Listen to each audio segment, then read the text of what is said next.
তুই video on করে দিয়েছিস।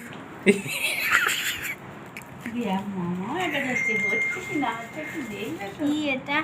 লাভ দিয়েছে, চকলেট দিয়েছে।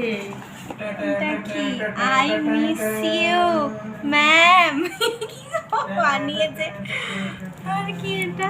খুব ভালোবাসে ওকে, বাপরে। দাঁড়াও, কি এটা?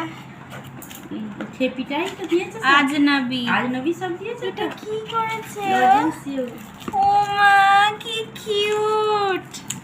এটা কি পাঠিয়েছে? এটা কি হয়েছে? কোথায় শুকিয়েছিস? বাহ, এখনো ওইটা বাকি আছে। পরিমাণ কোনটা? দাঁড়া, কেটে কেটে করতে হবে। ও নিজে করেছে এগুলো। হ্যাঁ। পাগলি মেয়ে সব ফোন করেছিল আমাকে স্টুডেন্টগুলো আজকে।